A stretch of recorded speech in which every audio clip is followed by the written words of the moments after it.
Good afternoon, everybody. My name is Carl. I'm a recovery coach here at Capital Recovery Center. This is our coffee and conversation meeting for the day. And our class is Rebuilding Your Life and Finding Purpose After Addiction. Because addiction can take a toll on every aspect of your life. It can damage relationships, hinder career growth, cause legal and financial problems, and negatively affect your physical and mental health. Substance use disorders, especially involving drugs and alcohol, rewire the brain and make quitting incredibly difficult. But if you're ready reading this, it means you're already taking courageous steps toward recovery, and that deserves recognition.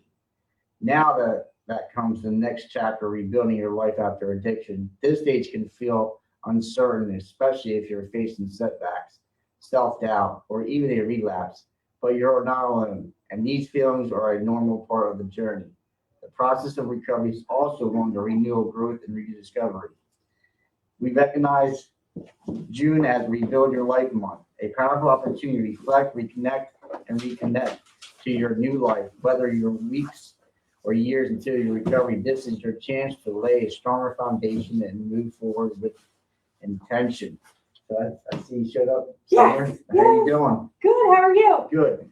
So our article I picked out here, this is our coffee and conversation meeting, and the article I chose was Rebuilding Your Life and Finding Purpose After Addiction. Which is, and I nail on the head.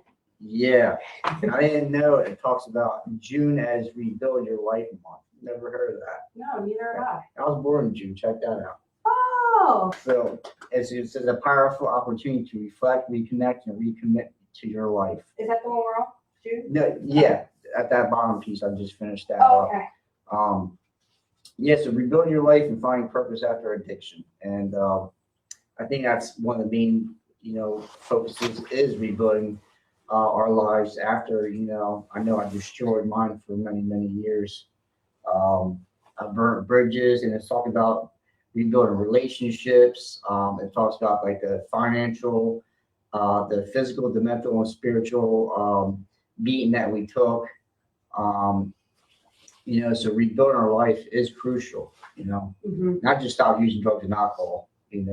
That's the main focus is stop using. And the way my brain thinks, and just the way I'm blind to begin with, but contacts help. But the mental and the mind rebuilding of it is really fascinating.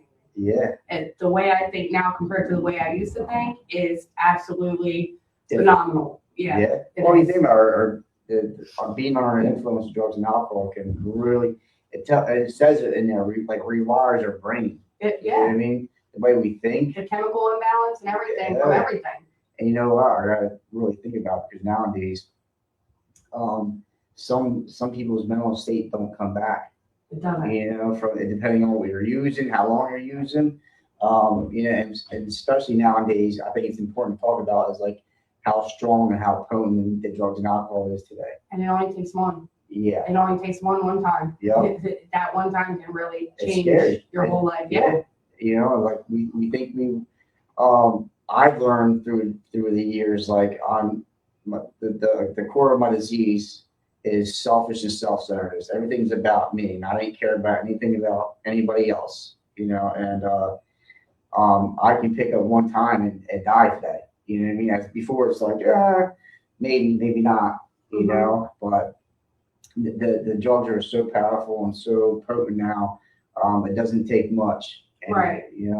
Because everything, it comes down to, the mad scientist, the chemist, or, whatever it is. Yeah. They're always looking for another way for the next big thing or the next more addictive thing. And, they take pride in, oh, look what I created and look what it's doing to everybody. Like, do we praise them or do we, down boy. A lot of people are making things, and it's just, it's scary. You know what I mean? And thank God that, I had another opportunity to rebuild my life, gave me another shot, gave me purpose, right. Because, we're not a cat with 9 lives, but we're definitely, we're given an opportunity for a different life.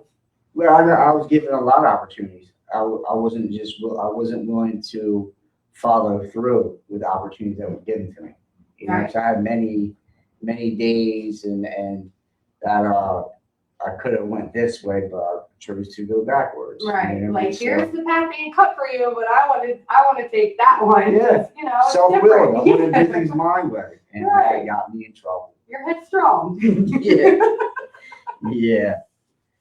The next part is why rebuilding your life after addiction matters. When you're in the grip of addiction, substance use often becomes your entire purpose. The pursuit of the next high can consume your time, energy, and identity. But recovery offers something far more meaningful, a chance to rediscover who you truly are and what makes life fulfilling. Life after addiction isn't all about returning to your old self. It's about building something better. Yeah. Um, like, a little background on my story. Like, my life consists of using drugs and alcohol for many years since I was 12, 13 years old. So like I didn't know how to live with or without drugs or alcohol. Right. So it's like this is all since I've been in recovery, this is all new to me. This is a different way to live. And like I needed guidance, I needed structure, I needed people to tell me and show me things, because I just didn't know how to cope with life. I didn't know how to live life on life terms, as I say. Right. Like me using, and that I look back at it now, like my life was consumed with drugs and alcohol since I was 12, 13 years old. It wasn't like a progressive thing. Like it was a problem right from the beginning. Yeah.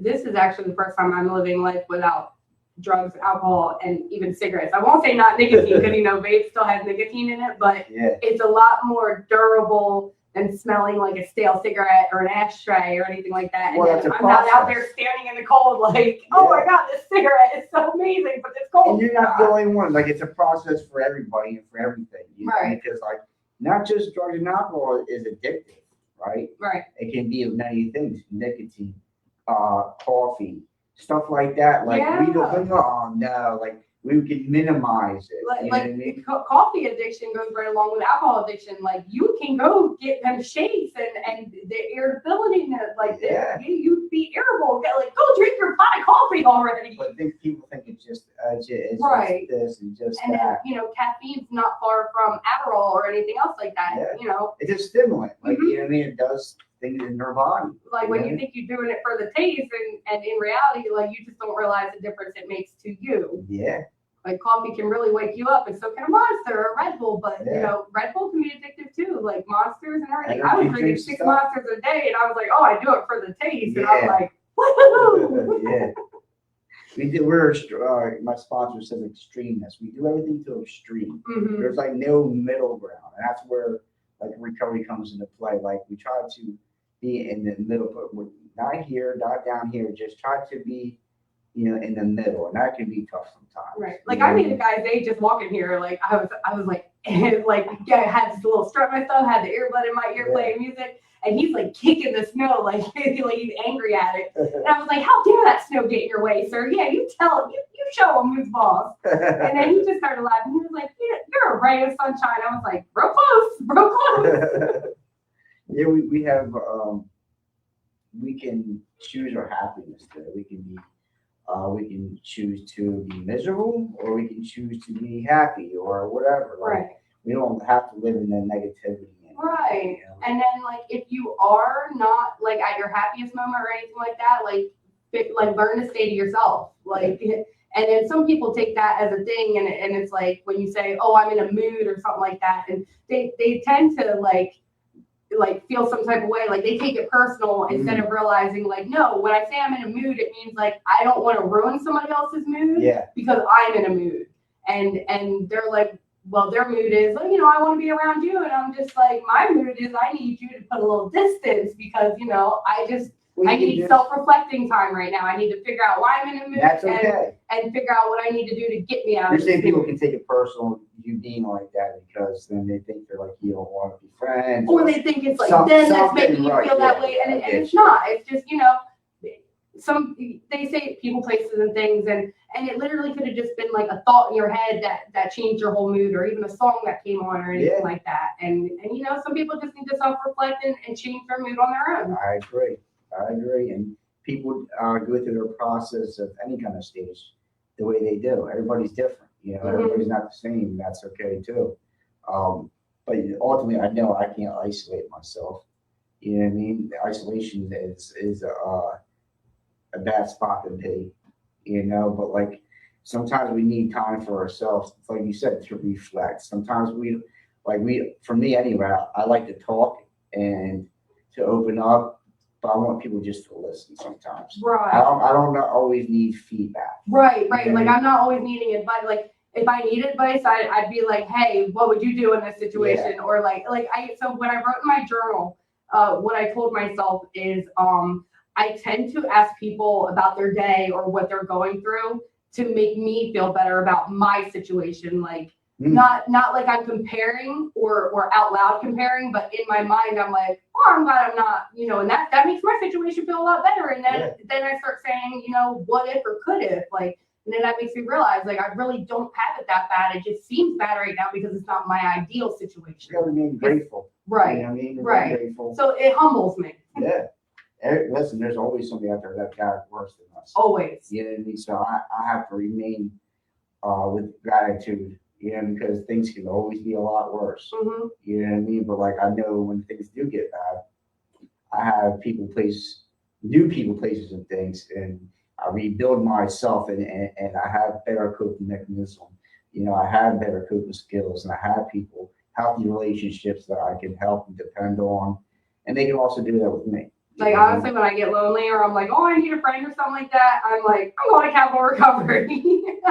I really do it. You know, like last week, how awesome was it when I just tried to walk into the door? We need more people like you, Summer, because like, that's what we're here for. Like listen, there's no way I can go through recovery alone. I tried doing things my way. I became my own doctor. I became my own prescriber. I became my best friend. Right. I became everything. You know? And now you're a coach for others.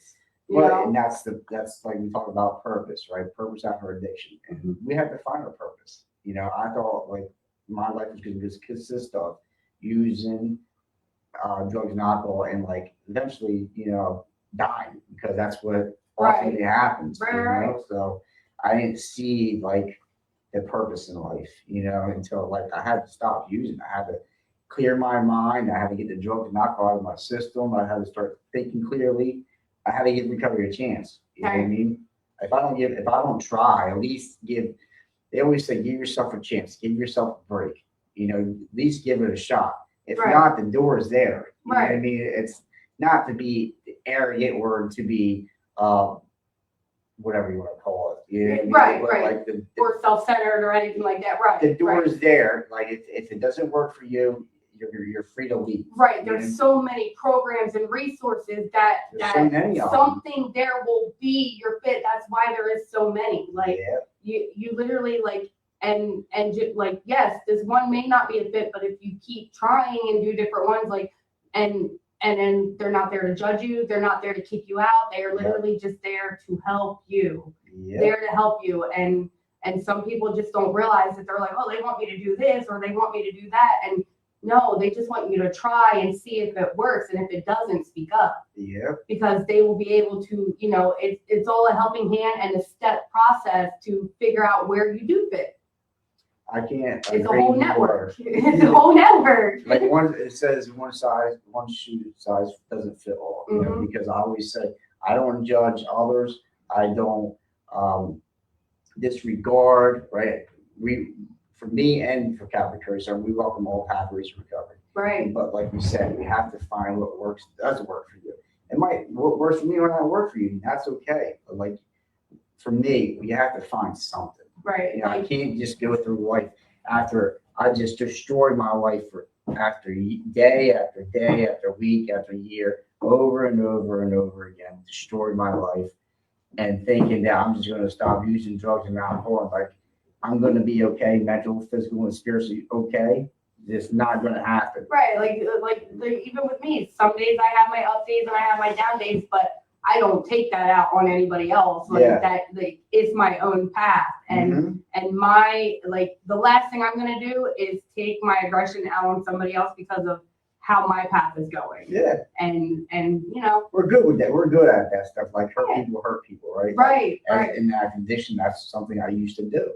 If I don't feel good, then I'm think your life's not good. Right. You know what I mean? That's no, Like I'm gonna hurt you before you hurt me type of selfish, deal. self-centeredness Yeah. that we do, you know, and it's about rebuilding not just our lives, but rebuild. I had to rebuild my character. You know, I had to reboot myself. Right, because now you're taking out the substance of it Mm-hmm. and the chemical imbalance. Yeah. You are. And that reboot is like a whole hardware like rewire and it, like you're custom building your new drive. Yeah. And sometimes like you talked about, like we have to find out what does work for us. And like we talk about the many pathways of recovery, and that can be anything, right? Right. It can be NA, it can be AA, it can be counseling, therapy. Like I can name whole medications. Right. Like right now I told myself I'm in a therapists. guinea pig stage where like I don't want to feel like I'm in a science lab, but I kind of am. Because like even though the scientists aren't experimenting on me, I'm experimenting with myself and my options and you know what it could lead to. Yeah, and we talk about they think a lot of it is like dual diagnosis, right? You know, sometimes we have mental illness also with the addiction. So we're double whammy, you know. So we have like trauma, all that stuff that we have to uncover, we have to address. Stuff that I avoided, didn't even pay attention to. It wasn't on my train of thought of like because I never worried about that kind of stuff, right? My life was consist of getting one more or doing a lot of negative stuff. I wasn't not trying to better my life. You know what I mean? So now like I stopped using and I you know, I have to rebuild myself. You know, I have to rebuild myself on many levels, you know, but like you said, like a guinea pig stage, like I'm trying to. Like I'm about to bring back the mood ring or the mood necklace so people can just see, like, and I'm gonna have the chart, like right here, like what's the color say? That's funny. Would you like to read the next part, the benefits of life after addiction? Absolutely. Okay. Benefits of life after addiction: improved mental clarity and emotional stability, strengthened relationships with loved ones, a healthier lifestyle and improved physical well-being, a new career and educational opportunities, stronger coping mechanisms, and resilience. Nice. Yeah, benefits of life after addiction. I like that improved mental clarity and emotional stability. That's a focal point. That's big right there. Yeah. You know, we talk about like, you know, in recovery, it's about the mental, the physical, and the spiritual. If we can focus on them few things, you know, we can set ourselves up for long-term sobriety, you know. So I know, like, I didn't just have a drug problem, I had a knee problem when I got here, you know, and I had to face that, you know, but I needed people to help me, guide me, and direct me, you know. I needed structure. You know, you needed a light on your path.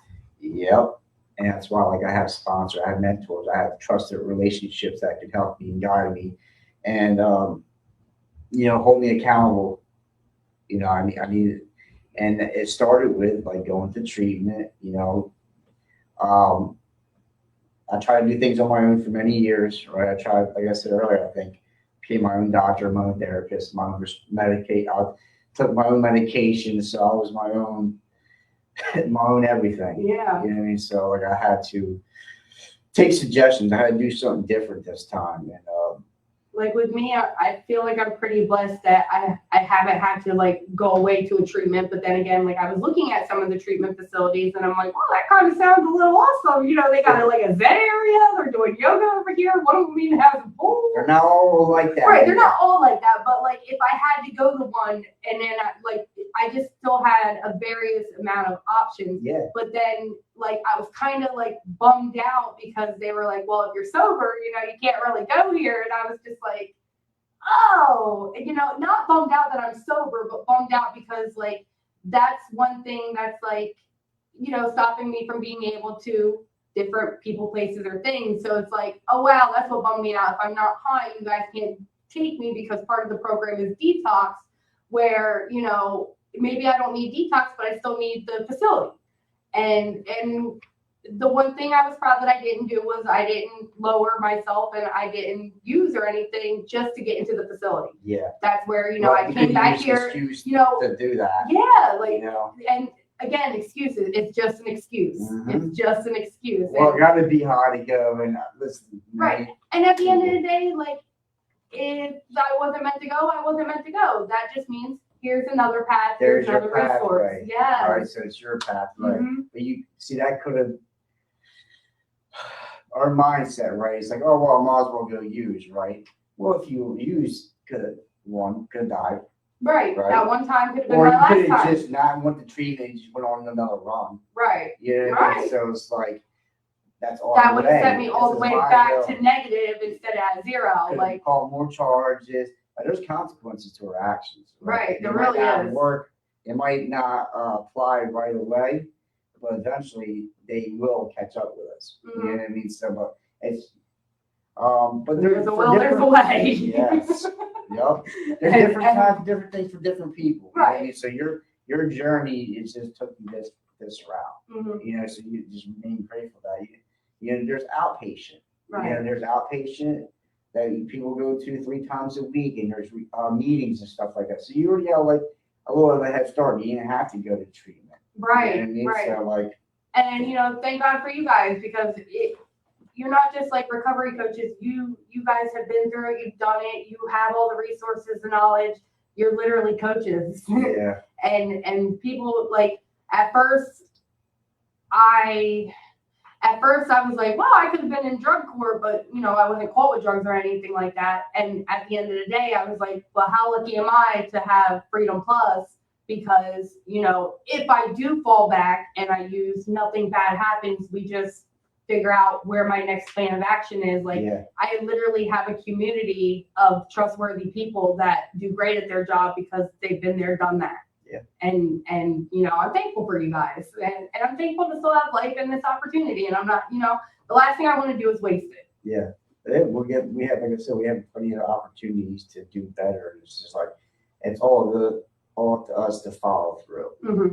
As a coach, and we just help you, guide you, and hopefully into the right direction. You know what I mean? It's ultimately up to you what you choose to do. Right. Like yesterday, I was having a down day.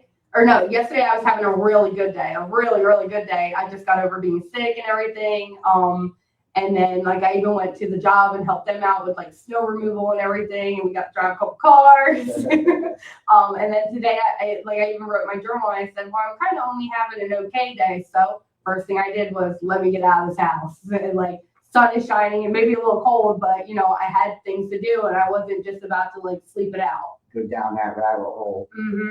But listen, it's okay to have good days and it's okay to have bad days. Right. But it doesn't, throughout the years, it doesn't matter if we're in addiction or if we're clean or we're going to have our ups and downs. Recovery is a journey and it's a roller coaster. You know what I mean? And things, doesn't have to be nothing going on. Right. Our mood just can be off that day. And actually, we had more snow this time, and because it's not ice, like the sidewalks are more plowed, and like the sidewalks are clear, the roads are clear. Yeah, iced out. Yeah. No, it's not, and that's why I was like, it's possible, and if it's not possible, you make it possible. Make a way. Yeah. It says find purpose in recovery. Purpose is not something someone else can hand you.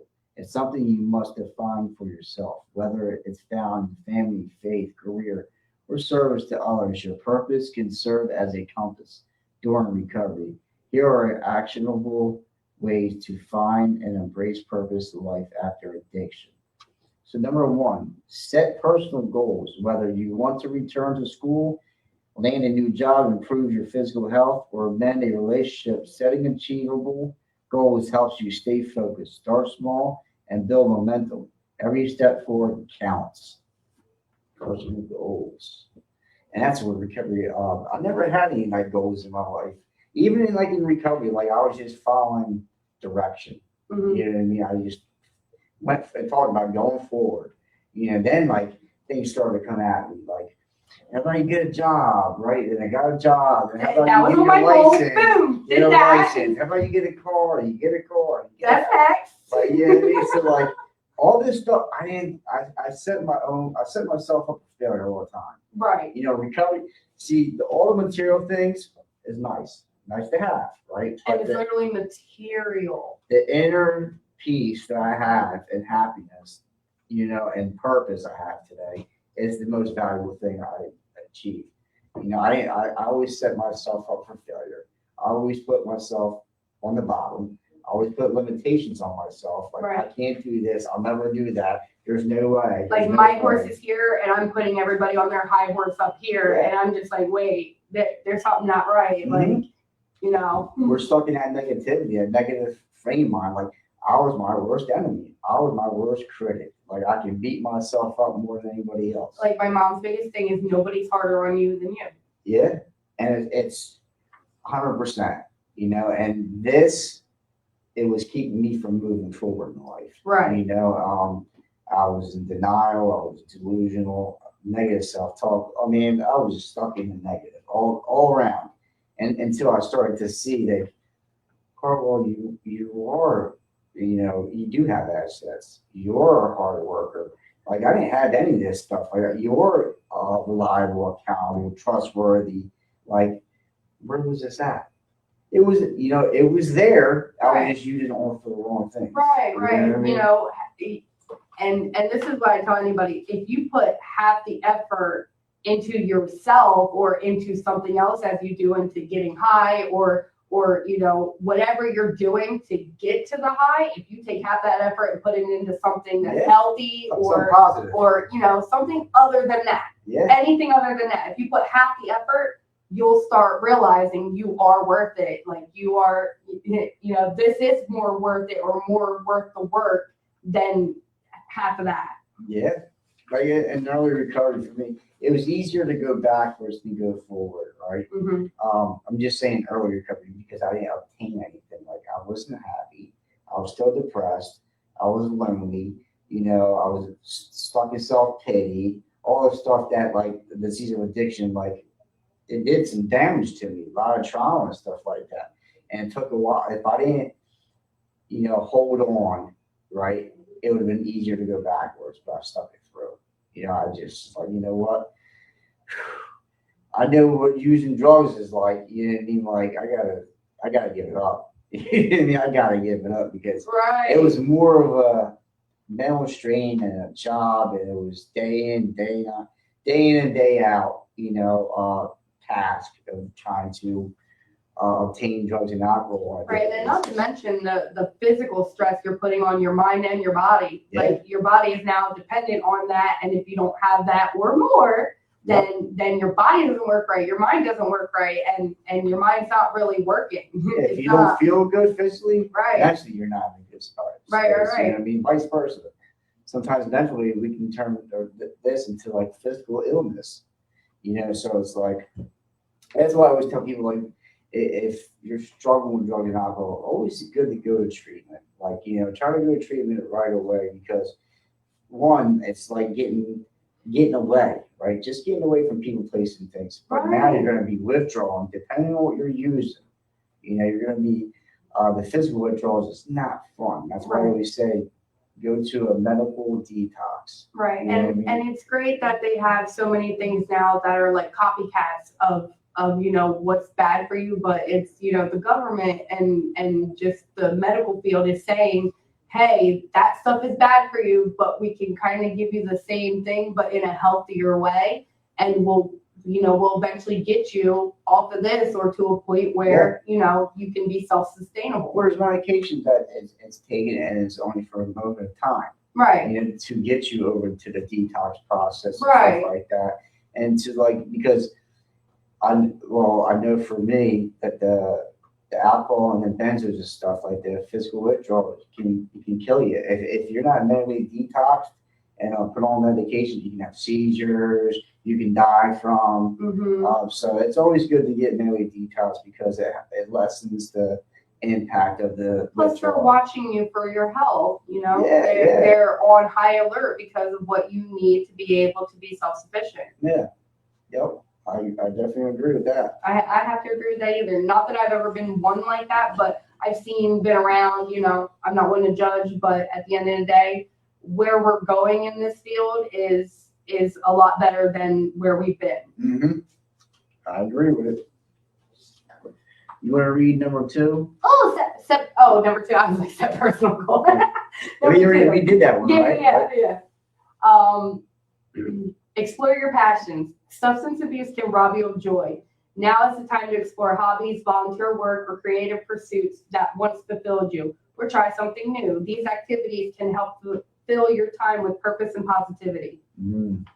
So explore your passions. Mm-hmm. And now we can, like, in recovery, I can explore like new opportunities, and I'm not like bounded by the drugs and alcohol, because like it told me when to wake up, where to go. It took like a lot of things. Like I couldn't go, like it was crazy. Right. I can go down this whole thing of what drug and alcohol did to me, but there's new things I want to experience in life, like go on vacations, and like I can, like I'm free to do what I want to do. I have a choice today. Yes. So like for me, I was like bummed out that I didn't know how to ride the bus. I didn't know how to do a bus schedule. Like I was spoiled with always having vehicles, insurance, and everything like that. The work that I was doing, what I was paying for, I was literally spoiled. But then when I lost all that, I'm like, well, might as well get lost on a bus so I can figure out how to get home. But you know, now I know how to ride the bus. It's all learning curve. And I have no problem saying, hey, I'm trying to go here, like, and they're like, here, keep this for the transfer ticket. Like there's so many. Or like people even on the bus, like they know that stuff, and they're not trying to purposely make you get lost or anything. They're trying to help you. And then I've even looked into like Greyhound tickets. Like Greyhound tickets are even cheaper than taking the car, renting a car, or trying to find. It's longer, like before you get places, right. Like you're trying to. And then you gotta imagine you've got entertainment on your phone, you've got music, but then you also have other people on that bus. Oh, I did Greyhound before. They're doing that same ride. You think they want to sit there in silence talking to the person they bought a ticket next to them? They're like, I'm stuck with these guys for the next 8 hours. Let's talk with somebody new. You know, and that Greyhound will literally take you anywhere. Yep. And like I said, it is cheaper than you taking that car and getting the gas, stopping at all the stops, getting all that food, and you know, and if you got somebody else with you. Yeah, I took the Greyhound a few times. Like I looked at the Greyhound because I wanted to go to New York and just, you know, do what I do, walk around, meet people. Yeah. And it was only $40. And I could pick my own seat. Oh, what? That would be cool. I was in the back with a window seat. And you know, you can just go. Like you have that choice to do that. Mm-hmm. And before I couldn't do that. Right. So like I don't like hearing people saying, oh, I can't do this, oh, I can't do that. Well, no, you can. You're just not trying to figure out how, or you're not trying to do the work. I was one of those people. Right. So really, you're stopping yourself with excuses. Yep. That's what recovery is giving me. Eliminate all the excuses that I had. Mm-hmm. You know, because I came in before, you know, and what eliminated a lot of excuses were all the recovery addicts when I got into recovery. So it was like I got in recovery and like seeing people like after years and years get licensed. Mm-hmm. Right? Then I see somebody get a house. You know, so what's so different from me to you? Right. You know what I mean? Like, and you hear people share, like, they did this and they did that, they've been through this, they've been through that. And I'm like, I've done that same kind of stuff, sometimes even worse. Right. You know, so it's like being connected and being relatable. Like, I'm not the only one that struggled like I did. Right, and then that was us that talked about it. Like, yeah, you can own that house, but you're never going to own that land. Yeah. Right. And then that's where we had the discussion, like renting is actually maybe better than owning the house, you know, whether you pay the same amount or not. I'd rather call somebody and say, hey, you're required to fix this, not me. Yeah, but like as before, I didn't have them choices. I didn't have them opportunities because I was so wrapped up in using, like none of this other stuff mattered. Right. Being a productive member of society and stuff like that was not on my radar. Right. Like one of those volunteer people and stuff like that. Yeah. It's just not. I like when I see programs that like that and they're looking for like volunteers and everything. And I'm like, oh, well, that sounds nice, but it doesn't really fit in my schedule right now. But, you know, kudos to those that have. Like, and then I realized those are the people that are like retired or like, you know, or partially disabled or and those are literally people that are devoting their life to just getting out and helping, you know. And it's self-service. and recovery has given me that too. Mhm. Service of others. You Mhm. know, when I don't overwhelm my life or myself with uh, trying to do things that's not realistic. You know what I mean? I Right. can set myself up.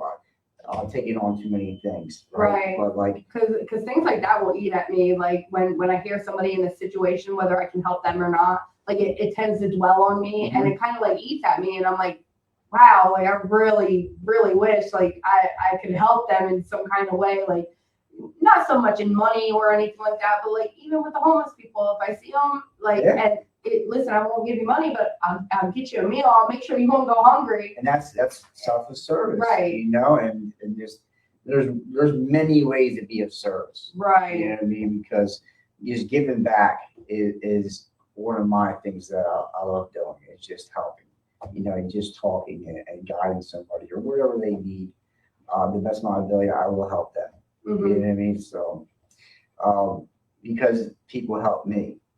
If people didn't help me, I wouldn't be here. Mhm. Yeah, so I have to remember that. Number 3, build a strong support network. A crucial part of rebuilding your life is surrounding yourself with people who support your sobriety. Lean on family, friends, therapists, and recovery groups like Alcoholics Anonymous and Narcotics Anonymous. Connection helps combat isolation, which is known as relapse risk. Mental health and addiction are closely linked. Often individuals struggle with co-occurring disorders such as depression, anxiety, or trauma. Addressing these issues head on is essential to long-term recovery. And I like how it says addressing these issues head on. Like I always was the one to avoid, deflect, not address, not, you know, I wasn't trying to fix the problem. You know, I wasn't trying to be in the solution. I was always trying to navigate my way, what I want to do and what I was thinking. And I wasn't willing to listen to nobody. Right. You know what I mean? So like building a support network and if it wasn't for my network of people and the foundation that I built in early recovery, that's you know, definitely I don't think I would be here. You know? All right. Like I feel like my family accepted, like whether we talk about it or not, like my family knew. My family knew. They're not dumb. Yeah. And like I wasn't one of those substance users that were stealing or anything or like using people. Like I always had for myself. And I feel like now that I'm on the road to recovery and on the right path, they're like, Yeah. yeah, they're just like they're not there for me to talk to. They're like shunning me away and everything like that. And I'm just like, okay, like, hey, to each their own. You know, this is Usually it's the opposite. and that's what I would say. That's what I would have thought too. But at the end of the day, you know, to each their own. And this is my path. This is my road. This is for me. And you know, whether they're there or not, they can't really, you know, when I do get there and I do continue to be there, they can't just be like, oh, hey, you're doing great. You know, you want to chit chat? You want to have some coffee? Yeah. No, not Or really. there might be some underlying things because Yeah. I know for me, I've done a lot of damage, right? And sometimes we don't know. We don't know or we don't understand the extent of damage that we caused, Mhm. right? I'll just give you an observation like maybe they are just scared. Maybe they're nervous to engage or get close with you because they don't know what that can come of it, or Right. they go back to using or whatever the case may be. Right. So we don't know what others are going through, Right. and a lot of it I cause myself. Like I'm very fortunate and very lucky that like I still have the relationships I do today. You know, because like for me, I would have probably said, nah, you did too much, buddy. You know, like you know, I gave you more than the 3 strikes. yeah, I gave you plenty of opportunities to you know. You know, I gave you plenty of good throws to hit a home run. Yeah, like and I guess with me, it's more like they, you know, not that I want to speak ill of them or anything like that, but I feel like each time I hit a mile marker that they set for me comes another stipulation. Mm. And it's just like, hey, I did what you asked, can we start rebuilding the relationship or, moving a little bit further into, rebuilding. And they're just like, well, now you need to do this. And I'm just like, well, or I could not do that at all and move on with my life. Well, you don't want to do the things that you're jumping through hoops kind of deal. And right, and it's just like, I hit 1 mile marker that they wanted for me, or like a lot of them wanted me to do inpatient, and I did try that, I did, but I can't do that unfortunately because whether I pay for it or not, detox is part of it, and but so now I'm still on that same path, like I'm doing great, and but like I said, it's just like when they cut me off or gave me a stipulation, I'm entitled to do the same thing for me, maybe that relationship isn't worth rebuilding, or maybe I'm not ready to rebuild it on my new terms. Just right now. And just as they to me, I can to them. Treat others the way you want to be treated. And if I have to build that wall, or if I have a stipulation for them and they don't like it, then I can do the same thing. Well, you can't put expectations. Right. And I wouldn't call it expectations, but it's just like maybe I'm realizing they're not as great for me now. Maybe just not right now. Right. So it's like. So maybe it's not the time to rebuild that now, but maybe later. But if I don't want to. Right. No. Don't hold grudges and things like that. And I'm learning to let go. If they want to hang on to that, they can hang on to that. They're entitled to, feel however they want to feel. But then again, so am I, And again, watch how you treat people and then treat others the way you want to be treated. I do live by that. You treat others how you want to be treated. You know what I mean? So it's like, but like I said, keep doing what you're doing, and the relationships will fall into place. Right. If they're meant to be, and if they love and care about you, you love and care about them, it will be amended and be worked on. Right. In time. Right. We like to speed things up a lot. Right. But, we like to do certain things and then realize, maybe that wasn't so smart, but it did at the time, and then, everybody needs their own time frame, time limit, timeline. Yep. Timing is a lot of things, And sometimes, we want things when we want it, but like, am I ready for it? We might think here, but we always say, watch what you wish for. Watch what you ask for. Right. If you get it, am I going to be able to handle it? Right. I was just watching Aladdin too. The 3D with the 3 wishes. He's like, I promise to set you free. And then he was like, wait, I can't do that. It's number 4, seek professional counseling. Therapy can help you process past trauma, learn new coping skills, and stay accountable to your recovery goals.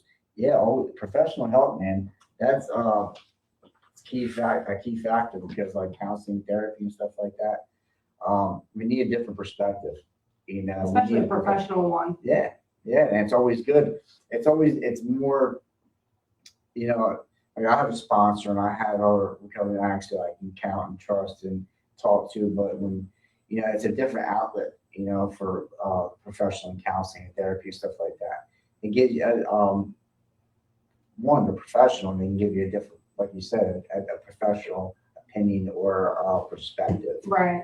Right. And then some people may not like the idea, but maybe they do need like mood stabilizers or depression pills or anything like that. Like those are medically trained. They are medically trained to be able to tell you. And then, again, that's where the guinea pig stage comes in.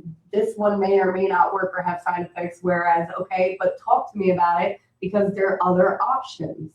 Yep. Like some people are so afraid to talk. Narcotic. So that's how my brain worked when I got in active addiction. And like if it wasn't a narcotic, it wouldn't work for me. If I was dealing with depression, I had to be this. But it's got to be narcotic. There's no way it can be something else. Like I'm on medications today that are non-narcotic, and the one saved my life. The antidepressant. So it's like we have to find what does work, because some things we might not think of. Like we don't. Sometimes the stigma of mental illness and the co-occur, and like we don't want to address it. We don't want to do things. Right, like people don't realize those natural endorphins of something, a hobby or interest, anything like that, may not be able to set itself off. You could be a ticking time bomb and not even realize it. we did a lot of damage to our bodies, you know, and we have to focus on that, the mental, spiritual, and the physical aspect of it. You want to read it, number Consider 5? family therapy. Yeah. Addiction doesn't just impact the individual, it affects everyone close to them. Family therapy can mend broken relationships and establish healthier dynamics moving forward. And we're going to stop there, but consider family, yeah, that, sometimes it's tough when,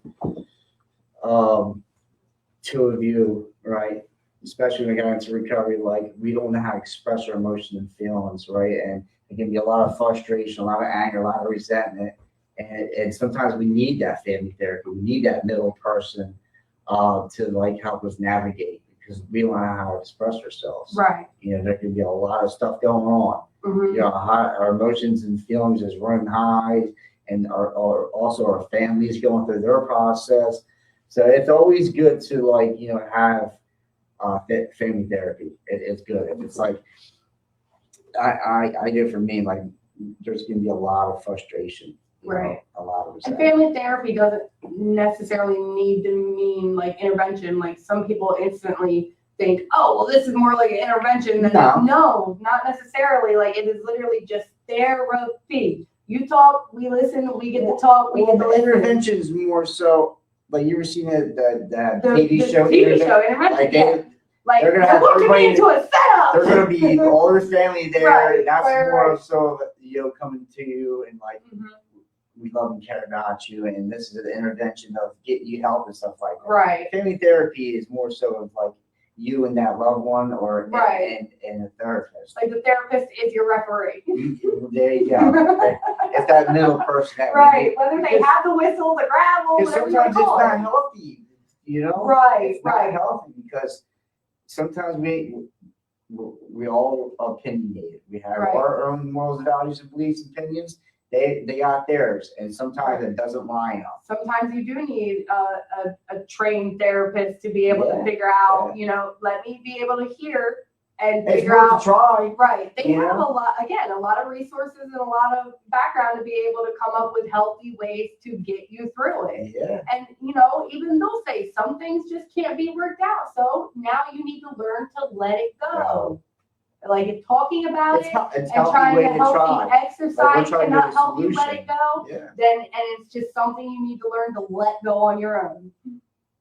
Yep, it's a process, man. It's definitely, I like it. Recovery is a journey, and like I know for me, I hurt a lot of family, a lot of friends, you know. So like I know that like I was the major part of the problem, you know. And there's things that we sort through. It's like, you know, only thing I can do is focus on me, right? You know, and like only can carry my side of the street, like, you know, make my amends, you know, apologize and keep doing the right thing for the right reason. And if you walk on my side of the street, just don't throw none of your trash, or you know, keep our side of the street clean together. You know, if you accept my apology, and we can go forward in life, you know. And then let's not, you know, continue to dwell on it. You know, we've learned to cope about it, let it go, and you know, even and this even comes with like joking about it and everything. Some things just aren't meant to be joked about forever or anything like that, or constantly brought up. Like when they say let it go, they literally just mean let it go. Well, some people don't. But we can we have a voice today. Right. We can speak up, say, hey, this triggers me. Right. Or this doesn't feel like boundaries. I'm uncomfortable. Boundaries, right. Yeah, so we can address that. You know, we can have healthy communication. Right. With healing comes time and communication. Yeah. And if the relationship is supposed to be amended, it'll be amended. Right. You know, in time. Well, that was our coffee conversation meeting for the day, rebuilding your life and finding purpose after addiction. My name is Carl, I'm a recovery coach here at Capital Recovery Center. Until next time, we'll see you later. Bye. See ya.